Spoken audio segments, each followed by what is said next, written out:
Today, I'm going to show you how we target local property buyers using modern digital ads for a fraction of the cost of booking portal listings. So if you're a property developer, home builder, or new home sales agent, take notes because this video is going to change the game for your lead gen. Hey, this is Paul Gianotti from ROI Obsession. For the last 2 years, we've been running performance-based digital ad campaigns for some of the country's leading property developers. And I think it's safe to say now we've cracked the code on targeting local home buyers. Using this approach, we've helped one of our partners consistently sell out their townhouse projects, generating over 10,000 qualified inquiries, of which their sales team have closed 1% of these inquiries into sales. That's over 100 properties sold and over $85 million in sales. But here's what's really fascinating.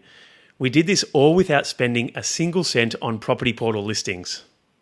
Most developers think they need to be on the major portals to reach local buyers. They're spending $5K, $10K, sometimes over $20,000 per month on premium listings. But here's what the portals don't want you to know. Your ideal buyers are already leaving digital footprints right across the internet, and you can target them using Google and Meta ads if you know a few simple strategies. Let me show you exactly how we do it with our 5-step targeting method. By the way, pay close attention to point 4 because that's where it gets really interesting. First, we start with a focus on local buyers. For Google search, we'll run 2 distinct campaigns. One geo-targeted campaign with property type keywords. For example, if someone searches new apartments near me, we'll then add a geographic radius targeting to that to capture local searches.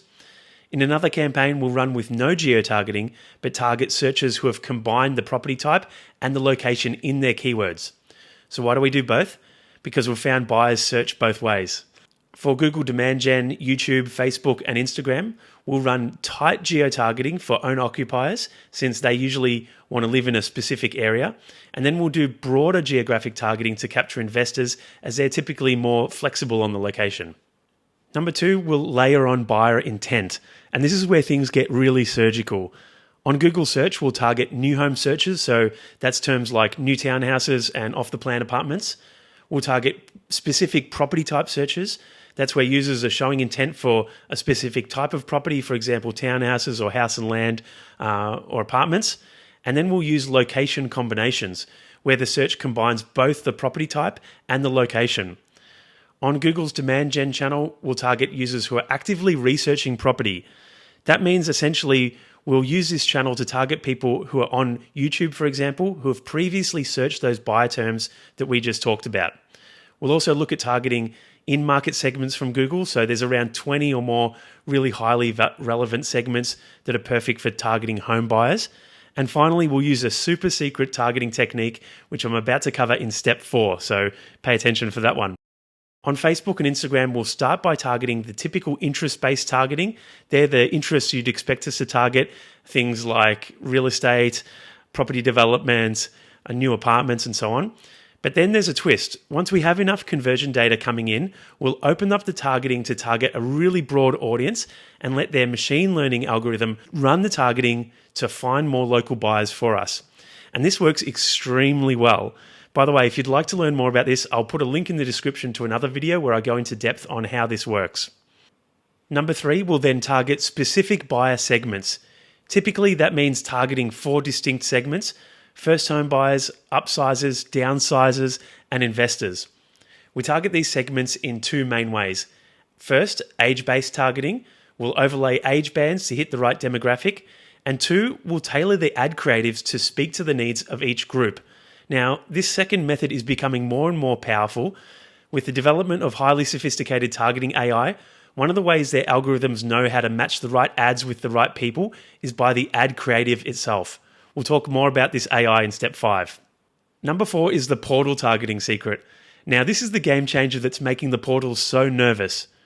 Using Google's platforms, we can target people who have visited specific websites or used certain mobile apps. Now, ponder that for a moment. The same potential buyers you're spending thousands upon thousands to reach on the portals, we can target them directly when they're on YouTube, Gmail, Google News, and more. And here's where it gets even better. Number 5 is leveraging AI targeting. It's AI, but not the type you're used to. See, both Google and Meta have invested billions of dollars into the development of their machine learning algorithms, and it's being used to specifically improve ad targeting. Here's how it works.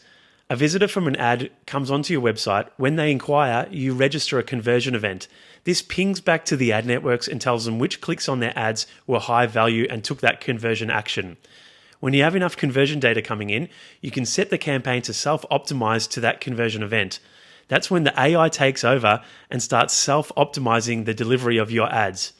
In most cases, the AI is now so powerful that it beats any type of traditional targeting you can run. But here's a pro tip. While most digital marketers will fire the conversion event when the inquiry has just been submitted, what you want to do is fire it further down the sales funnel. That's why we send back the conversion data to the ad networks after a prospect has also completed our 7-part lead enrichment questionnaire.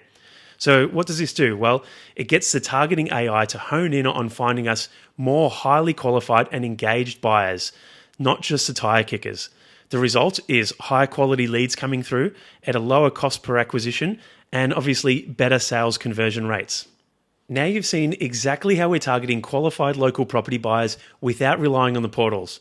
But here's the thing, targeting is just one small piece of the puzzle. In our next video, I'm going to show you the maths on using digital ads to sell out your project.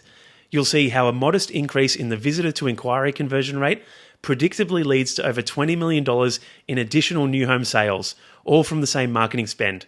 I can't wait to walk you through this one. See you in the next video. I'll pop the link in the description. Thanks for watching.